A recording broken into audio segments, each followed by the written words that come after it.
કોર્ટમાં ઈડી ફસાઈ કેજરીવાલ વિરુદ્ધના સાક્ષીઓને લાલચ આપ્યાની વાત સ્વીકારી, કહ્યું તેમાં ખોટું શું? દિલ્હીની રાઉઝ એવન્યુ કોર્ટમાં આજે દિલ્હીના મુખ્યમંત્રી અરવિંદ કેજરીવાલના જામીન અરજી વિરુદ્ધ દલીલ કરતી વખતે ઈડી ભારે મુશ્કેલીમાં મુકાઈ છે।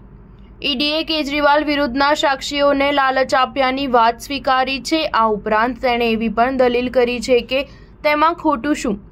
કોર્ટમાં જામીન અરજીની સુનાવણી દરમિયાન કેજરીવાલ તરફથી વરિષ્ઠ વકીલ વિક્રમ ચૌધરીએ દલીલો રજૂ કરી હતી, તો સામે પક્ષે ઈડીના વકીલ એએસજી એસવી રાજુએ જવાબો આપ્યા હતા। ન્યાયાધીશ ન્યાય બિંદુની બેન્ચ સમક્ષ બંને પક્ષો એકબીજાને ખોટા સાબિત કરવાના પ્રયાસો કર્યા હતા। કથિત દિલ્હીના લીકર પોલિસી કૌભાંડમાં મની લોન્ડરિંગના કેસમાં જેલમાં બંધ અરવિંદ કેજરીવાલના વકીલે દલીલ કરી હતી કે કેજરીવાલ વિરુદ્ધ કોઈ પણ પુરાવા નથી અને સંપૂર્ણ કેસ માત્ર સાક્ષીઓના નિવેદનો પર ચાલી રહ્યો છે, જેઓ પોતે કલંકિત છે। ચૌધરીએ કહ્યું કે કેજરીવાલ સામેનો સમગ્ર કેસ એવા લોકોના નિવેદનો પર ચાલી રહ્યો છે જેઓ માત્ર કલંકિત જ નહીં, પરંતુ એવું લાગે છે કે તેમની ધરપકડ પછી તેમને જામીન આપવાનું વચન અપાયું હતું, તેને માફી માંગવાનું વચન અપાયું હતું। આ લોકો સંત નથી, આ લોકોને લાલચ અપાઈ હતી, આ લોકોની વિશ્વસનીયતા પર સવાલ છે। ઈડીના વકીલ એસવી રાજુએ કેજરીવાલના આક્ષેપોનો જવાબ આપી કહ્યું, જ્યારે કોઈ એવા કેસમાં કાર્યવાહી માટે પુરાવા એકત્રિત કરવામાં મુશ્કેલી થાય છે ત્યારે સરકારી સાક્ષીઓ ઊભા કરવામાં આવે છે।